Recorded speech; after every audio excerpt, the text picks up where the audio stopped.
Bonsoir à toutes et tous et bienvenue dans ce nouveau live. Alors ce soir, je serai accompagnée de Florence. Florence, je l'ai rencontrée dans le cadre du festival Les Essentiels organisé par Audrey de Ma Cohérence. Et aujourd'hui, on va vous parler de bien-être, mais peut-être plus du bien-être au niveau professionnel. De se sentir épanoui dans ce qu'on fait. Alors je vois que Florence est là.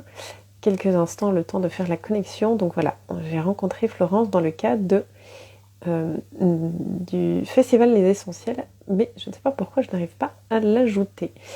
Juste, Florence, normalement en bas, il y a un petit bouton avec un plus si tu sais cliquer dessus, parce que moi je n'arrive pas à t'ajouter. Et ça va me demander pour que tu participes. Je ne sais pas si tu vois ce bouton, parce que je ne sais pas t'ajouter. Donc il y a un petit plus comme une espèce de vidéo en bas normalement de ton écran pour demander à rejoindre ce live parce que je vois que je n'arrive pas à t'ajouter et je ne sais pas pourquoi. Donc si vous nous regardez en live et que vous avez des questions, vous pouvez les mettre en commentaire et on y répondra. Et si vous nous regardez en replay et que vous avez aussi des questions, on y répondra aussi, mais du coup ça sera par écrit et pas directement. Et pas directement en live. Est-ce que du coup tu vois le bouton, Florence, pour que je puisse t'ajouter, car je ne sais pas le faire et je ne sais pas pourquoi. Je ne te trouve pas dans la liste, donc je ne sais pas t'ajouter. Dis-moi si tu vois du coup le bouton en bas pour que je puisse t'ajouter et qu'on puisse du coup se trouver toutes les deux en live.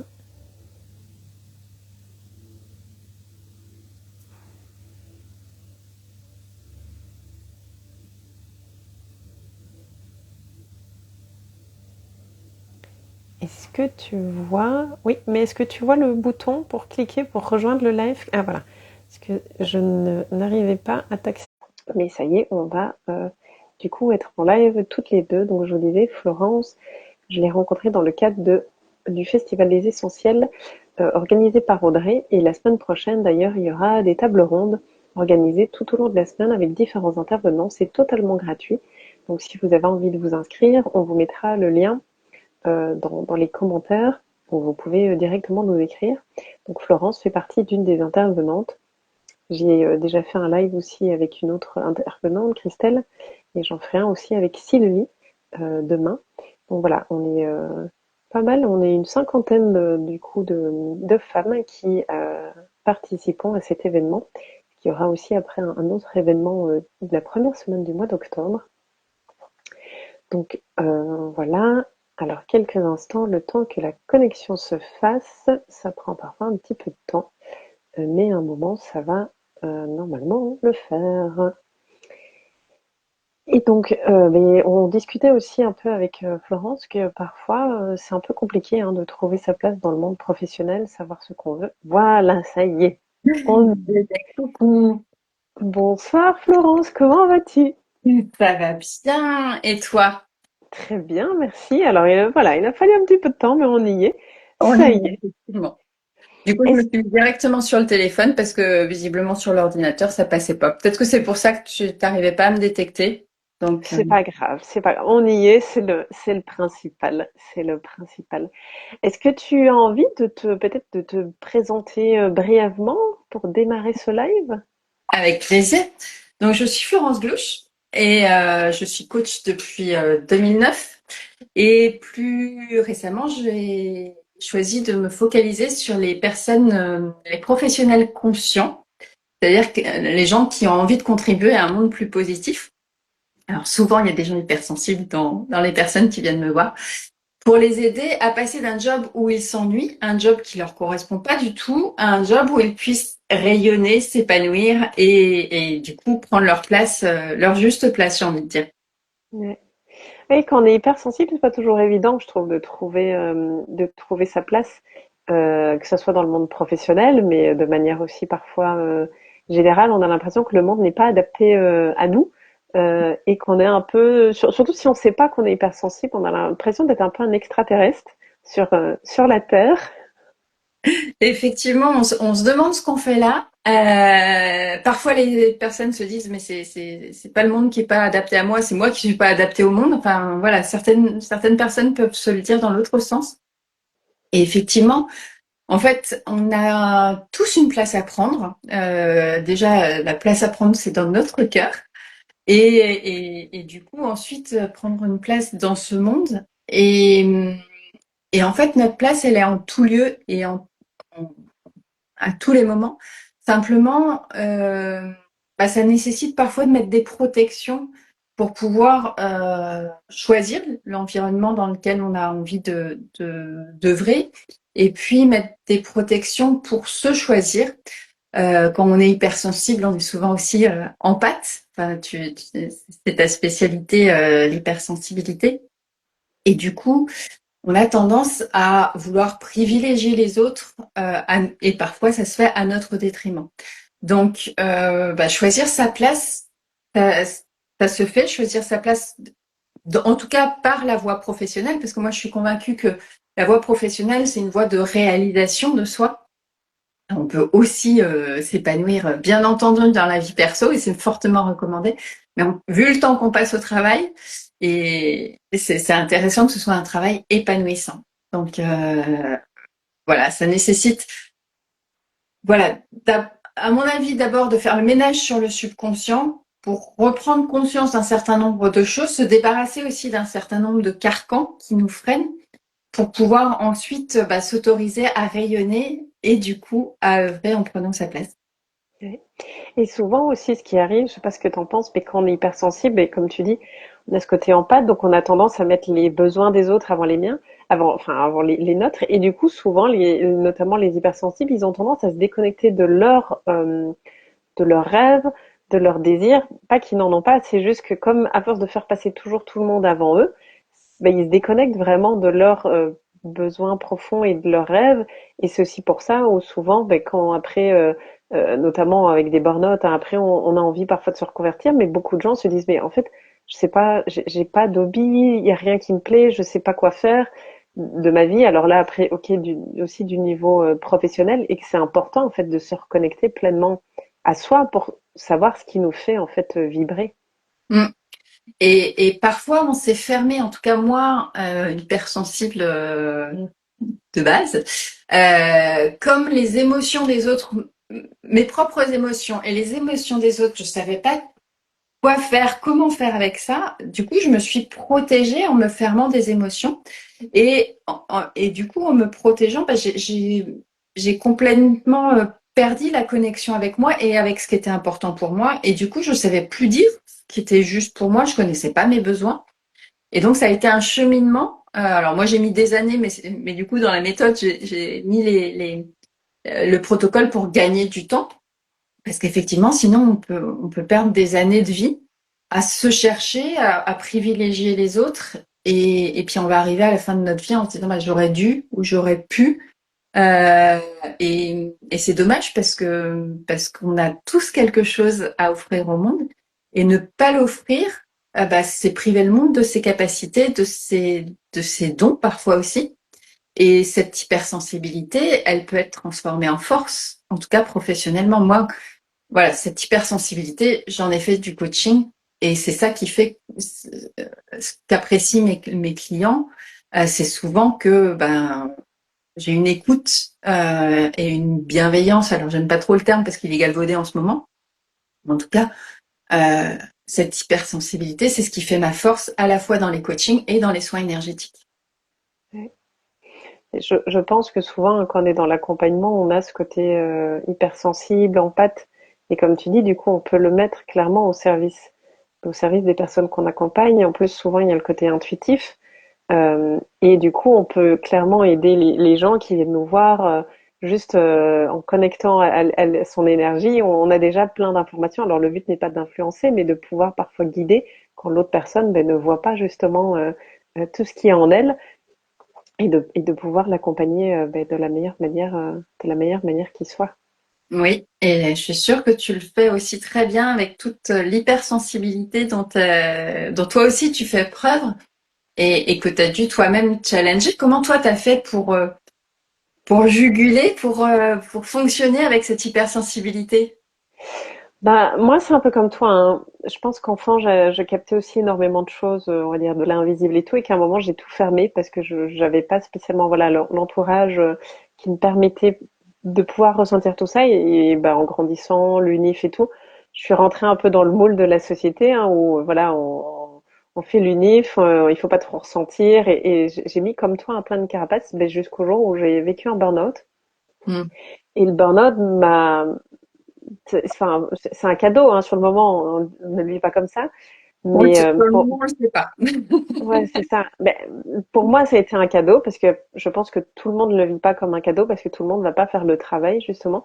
Mais pour moi, ça a été, ben voilà, pendant plusieurs mois, de me reconnecter pleinement à moi, de réapprendre, en fait, à me connecter à mon corps, à l'écouter, à me connecter à mes émotions, à percevoir, ok, ça m'appartient. Tiens, je connecte aussi aux émotions des autres. Je suis pas obligée de toujours sentir les émotions des autres. C'était vraiment tout un travail, un cheminement intérieur.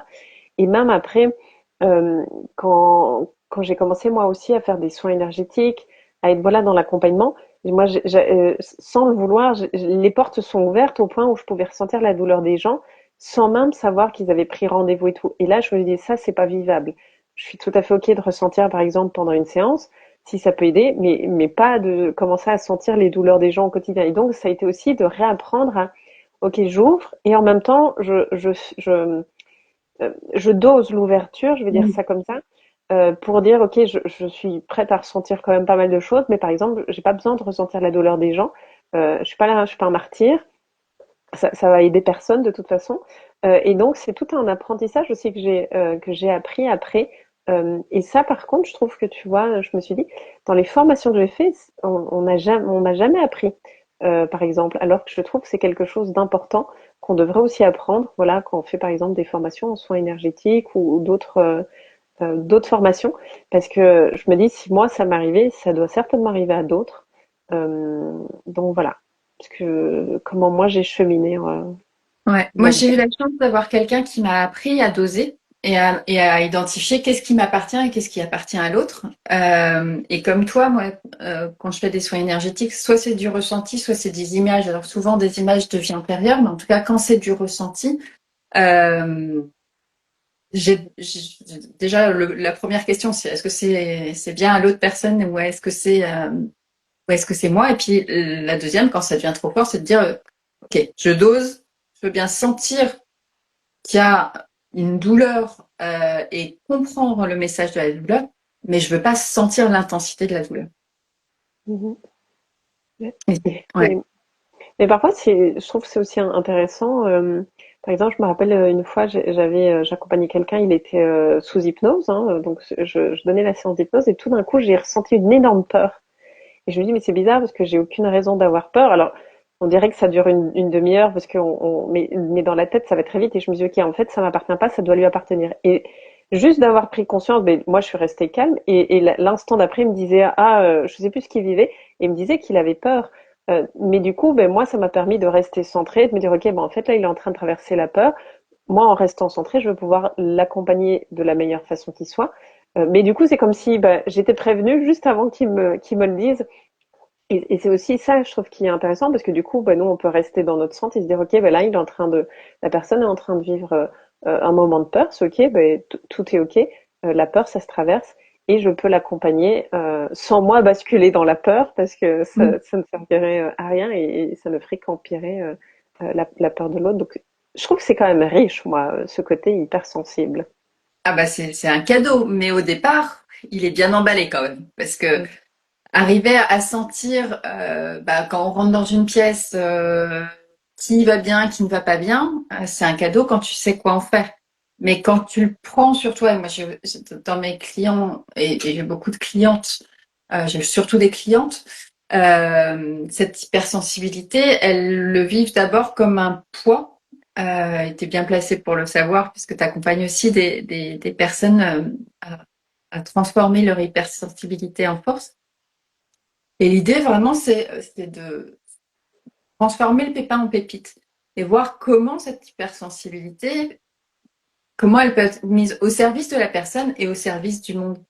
Et ça peut être du coaching, ça peut être des soins, ça peut être d'être à l'accueil dans des organismes qui reçoivent du public. Ça peut être tout ce qui est tourisme. Il y a plein de métiers où l'hypersensibilité est une force et même hyper nécessaire, même dans alors j'allais dire tout ce qui est police, mais police ça va plutôt être pour entendre les douleurs des gens, mais je pense que sinon sur le terrain c'est peut-être hypersensibilité, c'est voilà, faut le mettre à un autre moment. Et ça s'apprend aussi de choisir à quel moment je m'ouvre à mes émotions et j'accueille des émotions et même celles des autres, et à quel autre moment je mets une bulle. Et moi, de toute façon, tous les matins, je mets ma bulle de lumière, toi aussi sans doute, pour préserver mon énergie et faire en sorte qu'il ne rentre dans cet espace que des choses positives, et ne pas me faire piquer non plus mon énergie, et ne pas me laisser envahir par des émotions ou des énergies qui ne m'appartiennent pas. Mais après, alors peut-être tu cites, moi j'ai l'impression aussi, tu vois, même dans d'autres métiers, en fait, j'ai l'impression que même dans tous les métiers, l'hypersensibilité, elle peut être, tu vois, hyper précieuse parce que, alors moi au départ, je l'ai appris sur le tard, hein, toute l'hypersensibilité, tout ce qui allait avec. Mais par contre, je me rends compte, ben, moi j'ai été notamment à un moment, enfin quand même, pendant plus de 10 ans ingénieur dans la construction. Mais en fait, le côté hypersensible a fait que naturellement, j'avais souvent plein de collègues qui venaient se confier à moi. Donc je jouais un peu à la psy. Et parfois aussi, je pense, si j'avais eu peut-être plus cette conscience que j'ai aujourd'hui, par exemple dans certaines réunions tendues, ben, j'aurais pu, alors à l'époque, j'avais pas cette conscience, mais j'aurais pu aussi ben, calmer parfois peut-être les moments où tout d'un coup on sent que ça va monter. Et en fait, ben moi à l'époque j'étais complètement dérégulée et tout, donc je partais aussi au quart de tour et tout. Tandis qu'aujourd'hui, en fait, avec mon côté où j'en prends conscience et tout, en fait, je me dis j'aurais pu changer peut-être parfois des réunions où tout d'un coup on monte et enfin, quand on commence à s'énerver, ça n'apporte rien.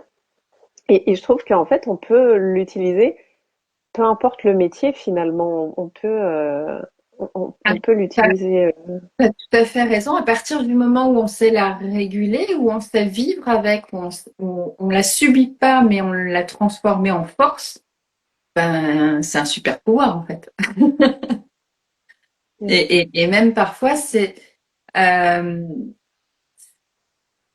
ça aide la personne à prendre conscience aussi d'elle-même, de ce qu'elle est en train de vivre, et de pouvoir, à travers des outils comme la CNV ou d'autres choses, l'aider à aider la personne qui est en stress, qui est en train de monter dans les tours, à se reconnecter à ce qui est vivant en elle, et plutôt que de subir la colère qui est en train de monter, d'aller se connecter aux besoins qu'il y a derrière, et identifier des démarches qui sont plus constructives, mais sans se laisser emporter par l'émotion du coup. Ouais. Tu vois, mais peut-être pour les gens qui nous écoutent, tu vois, qui peut-être sont hypersensibles mais qui ne le savent pas, parce que bah, moi personnellement, je l'ai appris, j'avais plus ouais, 30 ans, donc j'ai quand même vécu 30 ans sans spécialement le savoir. Toi, comment tu l'as, tu vois, peut-être découvert, tu vois, pour les gens qui peut-être se disent, mais en fait, ben voilà, à force, tu vois, de mettre ces carapaces, on n'a pas toujours cette impression d'être hypersensible, en fait. Alors, mon premier repère, c'est ma mère qui me dit oh là là, mais t'es trop sensible, tu te fermes comme une huître. Parce que ma mère a eu une vie difficile, et donc elle a mis un certain nombre d'armures, et pour elle, elle fonctionne en soi fort. Et du coup, je me souviens que petite, elle me disait ça. Donc, et à l'époque, le terme hypersensible, enfin, j'ai 52 ans, donc voilà, quand j'avais 10 ans, il y a 40 ans, le terme hypersensible n'était pas aussi commun qu'aujourd'hui. Euh, et puis, très très longtemps après, j'ai entendu parler des zèbres. Ça fait pas si longtemps que ça doit faire 10-15 ans. Et je commençais à m'intéresser à tout ce qui était HP, au potentiel, alors intellectuel, sensible, et c'est comme ça que je me suis dit, ah oui, mais en fait, alors j'ai pas fait de diagnostic parce que au départ, je voulais faire un diagnostic, puis je me suis dit, bon, une fois que que j'aurai le diagnostic, ça va m'apporter quoi? Et en fait, ce qui était important, c'était surtout de me rendre compte que, ok, j'avais une sensibilité qui était plus forte que d'autres, et que je pouvais en faire une force. Euh, je faisais pas le lien à l'époque entre les émotions et la sensibilité. J'étais plutôt mal à l'aise avec les émotions quand j'ai commencé à faire du coaching. Et donc, c'est même après être devenue coach que j'ai compris que j'étais hypersensible. Je savais que j'étais très sensible, mais pas hypersensible. Donc, euh, voilà, pour répondre à ta question, c'est principalement les remarques de ma mère. Alors, à l'époque, quand j'étais jeune, je pouvais pleurer devant un film ou aussi ce qui me faisait mal, quand je voyais quelqu'un qui souffrait, ça pouvait me faire mal physiquement. Je sentais une sorte de crispation qui se mettait en place au niveau du plexus solaire. Je savais pas du tout à l'époque ce que ça voulait dire. Et je pense alors j'ai pas réfléchi à l'hypersensibilité parce que c'est pas ma spécialité, c'est la tienne et tu auras peut-être une définition ou une façon d'aider les gens à se rendre compte. Mais je pense que c'est l'impression d'être submergé par les émotions ou par les situations et de se dire c'est trop pour moi, je peux pas et de reculer par rapport à ça, enfin reculer psychologiquement par rapport à ça. Toi, comment, comme c'est ta spécialité, l'hypersensibilité, comment tu accompagnes les gens à découvrir ou à prendre conscience qu'ils sont hypersensibles? Mais ça va être aussi, tu vois, en discutant avec eux, de voir ce qu'ils vivent, parce que pour moi aussi, l'hypersensibilité, elle peut se manifester de différentes manières. Il y a aussi tout le côté, ben, en effet, émotif, mais il y a aussi l'hypersensibilité plus, on va dire, sensorielle, où on est beaucoup plus sensible au bruit, certaines matières qu'on supporte pas, les odeurs aussi. Tout ça, ça peut aussi, ben voilà, donner. D'ailleurs, il y a même encore parfois aujourd'hui, hein, ben, parfois il y a des bruits que j'entends. Je me dis, mais est-ce que c'est le fait que je suis hypersensible et que je les entends aussi fort, ou quelqu'un qui sera à côté de moi l'entendrait aussi? Parce que je peux entendre parfois le téléphone vibrer à un étage en dessous. Oui, tu as Ou une quand ouïe j'ai super développée du coup. Ouais, ou quand j'étais dans des bureaux, des open space, j'entendais trois conversations plus loin, le téléphone qui vibre. Donc, ça aussi, justement, quand tu vois, si on parle plus du côté professionnel, il y a le fait d'être épanoui, mais l'environnement aussi dans lequel on travaille, parfois, ça peut être hyper lourd à vivre, Tout notamment à fait. quand on est hypersensible. Mm. Et moi, c'est une des raisons. Alors, j'ai fait deux grandes mutations professionnelles. Une fois à 30 ans, parce que j'étais au potentiel dans une multinationale, mais je voyais que ça commençait à manquer de sens et je voulais pas arriver à la fin de ma vie en me disant, je suis passée à côté de ma vie. Et une deuxième fois, donc c'est là où je suis passée de salariée à coach indépendante. Et une deuxième fois plus récemment, parce que dans ce milieu du travail, parce que j'avais repris une activité salariée pour retrouver une équipe, dans ce milieu du travail, en fait, il y avait une telle tension, de tel jeu de pouvoir que moi, ça me consommait trop d'énergie, alors que, enfin, voilà, j'ai les méthodes, j'ai les outils en tant que coach, et je sais, quand je faisais des diagnostics sur les risques psychosociaux, c'était aussi très envahissant. Mais voilà, comme tu dis, cet environnement parfois trop bruyant, parfois trop d'odeurs. Là, j'ai commencé un jeûne, donc je sens les odeurs, mais alors c'est très important. Et ça me rappelle qu'effectivement, quand j'étais jeune, ma mère utilisait du vinaigre blanc pour nettoyer certaines choses. Et c'est une odeur. Donc merci de me le rappeler, j'avais oublié ça. Et, et je pense qu'en tout cas, on peut vraiment en faire une force, on peut vraiment déjà se protéger, apprendre à se protéger, s'autoriser à se libérer d'un carcan parce que la société nous renvoie qu'on est hypersensible, que c'est pas bien, qu'il faut être super fort. Mais quand tu vas, moi je me suis formée en Mongolie avec des chamans mongols, là-bas c'est une force. J'ai ressenti cette sensorialité, c'est une force. Et donc voilà, il faut mettre en place les protections, se libérer de certain nombre de carcans, d'injonctions que la société nous a mis sur le dos ou que la société euh,